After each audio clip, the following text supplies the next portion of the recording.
Bonjour, bonjour. Aujourd'hui, un petit exposé sur la pragmatique et les actes de langage. Alors, on va voir ce que c'est que la pragmatique, cette science de la linguistique qui est en plein essor, qui a connu son essor dans les années 80, et d'où elle vient, hein, cette pragmatique. En fait, la pragmatique, imaginons que vous voyez un bel arbre et que cet arbre ce soit la linguistique, ah ben, la pragmatique, c'est une de ses branches. Simplement, au même titre que d'autres branches, la phonétique, la morphologie, la syntaxe, la sémantique, les trois premières branches, phonétique, morphologie, syntaxe étant des branches assez formelles, la sémantique déborde sur le sens. Hum, Effectivement, la phonétique, c'est l'étude, la phonologie, hein, c'est l'étude des sons, la morphologie, c'est l'étude de la formation des mots et la syntaxe de la construction des phrases. La sémantique, quant à elle, c'est l'étude du sens des mots.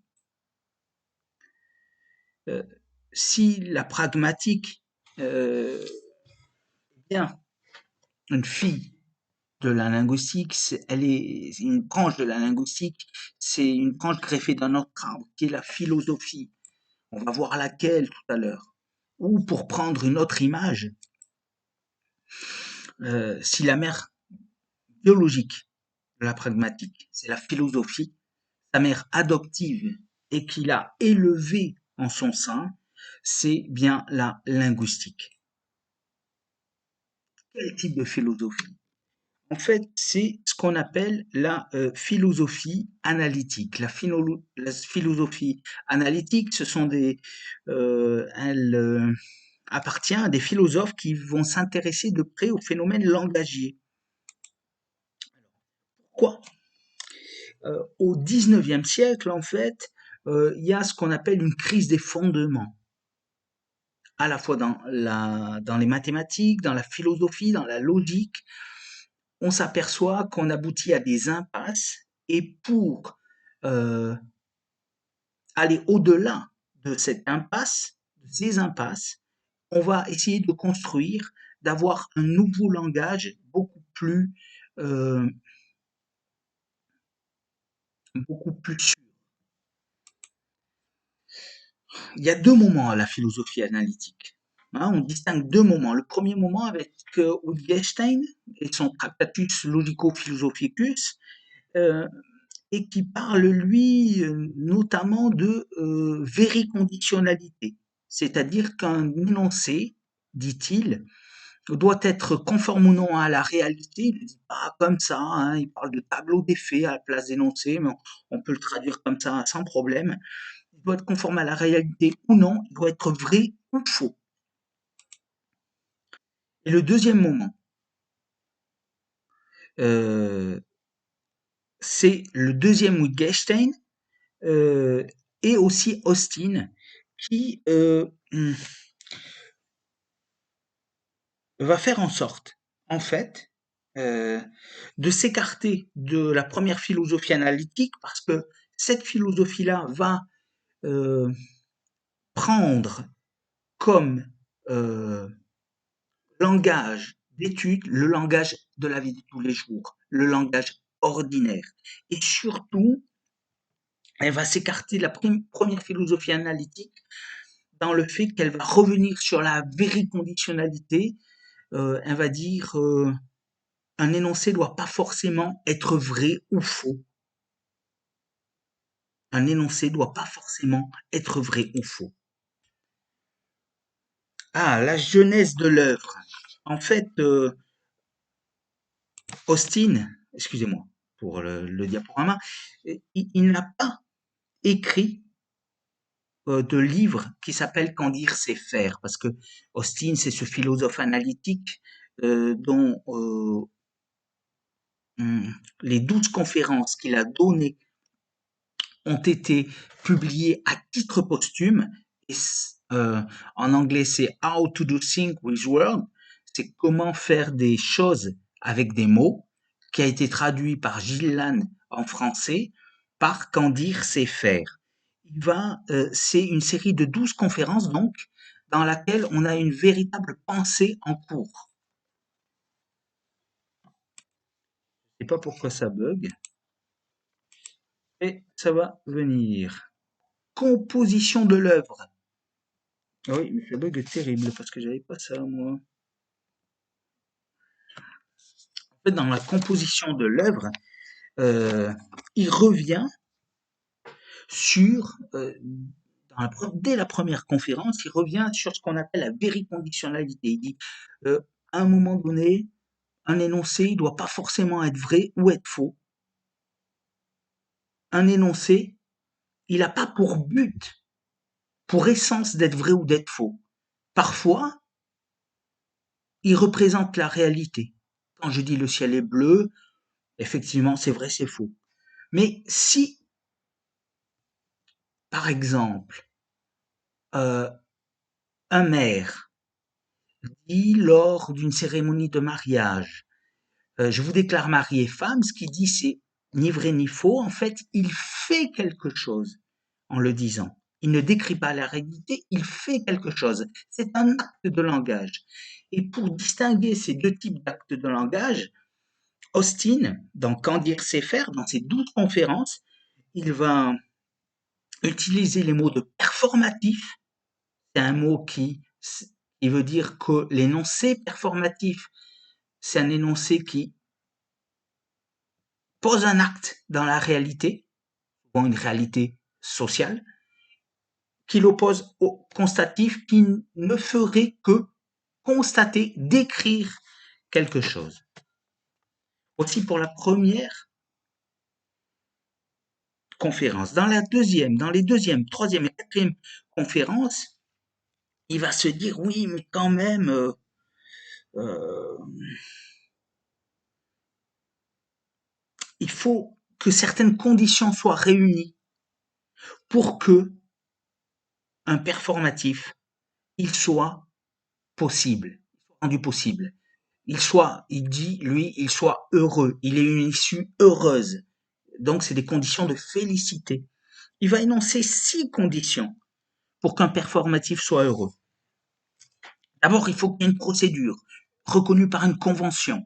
Par exemple, le maire ne peut marier 2 personnes que s'il a une convention et une procédure pour qu'il puisse le faire dans le pays dans lequel il l'est.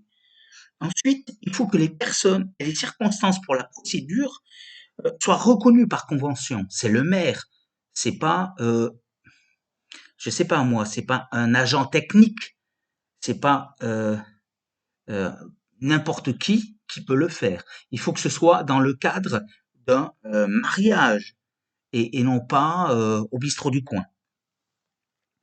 Ensuite, il faut que la procédure soit reconnue, bien entendu, mais exécutée par tous les participants correctement et intégralement.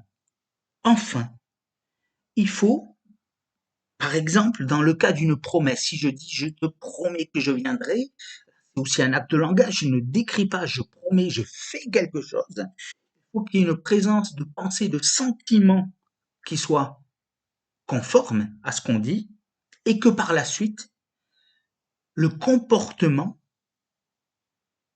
ultérieur soit conforme aussi. Aussi pour les deuxième à quatrième conférences. Et puis dans la cinquième conférence, il va chercher un critère pour distinguer le performatif du constatif. Il va dire ce critère il sera grammatical. Il faut qu'il y ait la première personne du singulier. Je, l'indicatif présent à la voix active. Je te promets, je te marie, je te baptise. Enfin, je vous marie plutôt. On marie souvent les personnes par deux, sinon c'est pas désagréable par la suite quoi. Mais il s'aperçoit que ces critères ne sont pas suffisants. Alors, hop. Septième conférence. Austin, il va remarquer quoi? Que y a un caractère ambigu dans certains énoncés. Par exemple, si je dis je vous remercie, je fais vraiment l'acte de remercier. Si je dis j'éprouve de la reconnaissance je décris la réalité, et si je dis je vous suis reconnaissant, c'est entre les deux.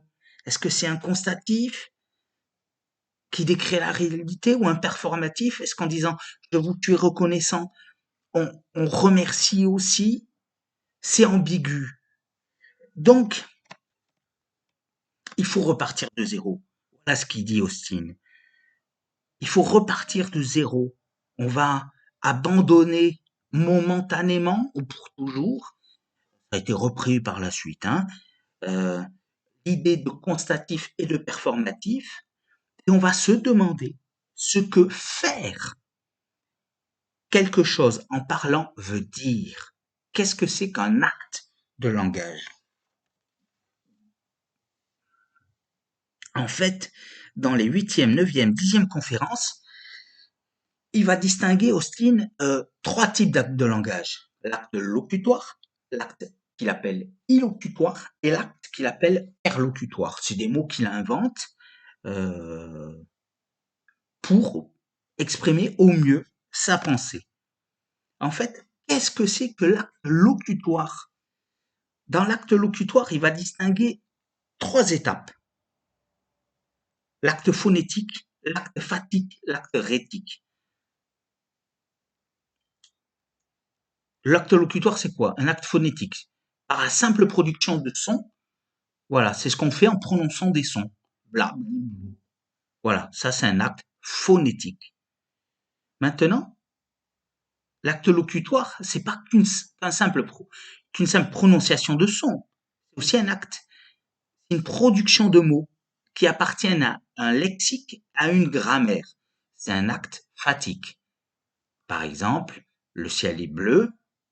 Bon, par rapport, pardon, à blabliblo, ça a un sens. Les mots appartiennent à un lexique et à une grammaire. Et enfin, c'est un acte rhétique. La production de ces mots, une petite faute, avec un sens et une référence. Alors, comment distinguer l'acte phatique de l'acte rhétique?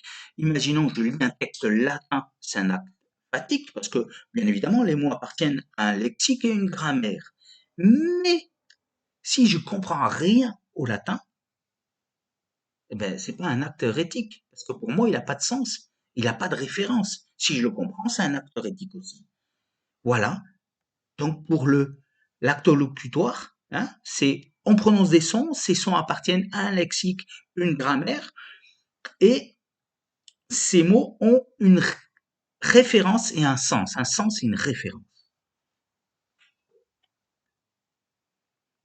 L'acte illocutoire, il, c'est ce que l'on fait en disant.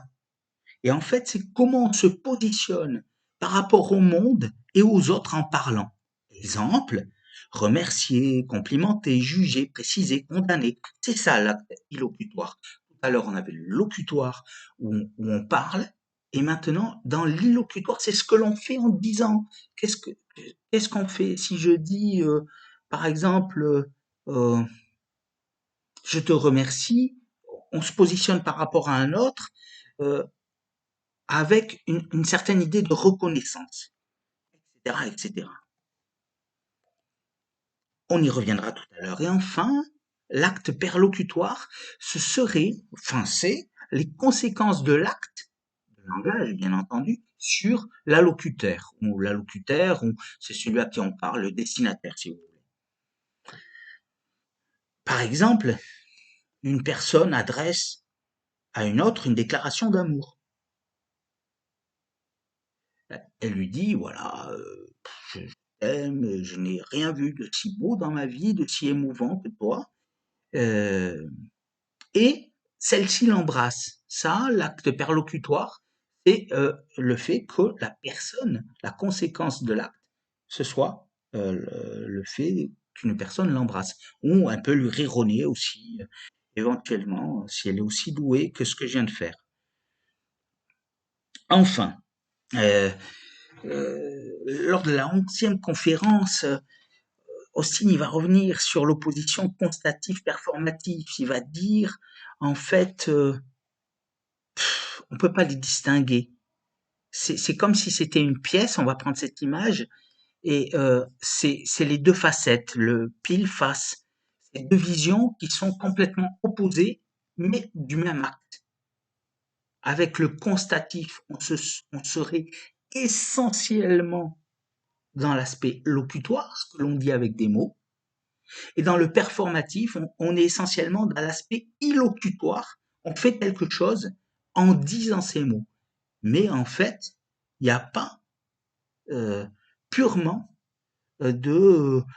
il va dire à un moment donné, mais est-ce qu'un tel monstre, ou est-ce qu'un tel monstre, je crois, existe, en parlant du constatif, est-ce qu'on peut simplement dire quelque chose sans poser un acte? Est-ce que de dire que, tiens, il fait beau aujourd'hui, ou il fait froid, ça peut être une invitation à fermer la fenêtre, à dire oh passe-moi un pull, etc. Ou dire je sais pas quoi dire, alors je dis il fait froid.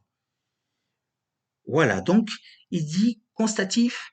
En fait, ce que j'ai appelé constatif au départ, c'est juste l'aspect locutoire, performatif, l'aspect illocutoire. Dans la 12e conférence, il va aller un peu plus loin. Malheureusement, il n'ira pas plus loin parce que va décéder cet homme. Et il va dresser un tableau d'actes de langage selon certains critères. Ils vont en distinguer 5. Searle, son élève, reviendra par la suite et en distinguera d'autres. Il donnera de façon différente. Mais c'est assez intéressant ce qu'il propose. Les verdictifs, les exercitifs, les promissifs, les comportatifs et les expositifs. En fait, les verdictifs, c'est des actes, c'est des aspects illocutoires. Hein, il s'intéresse essentiellement aux actes illocutoires. Quand on porte un jugement sur quelque chose, par exemple, condamner, juger, apprécier, etc. Ça, ce sont les verdictifs.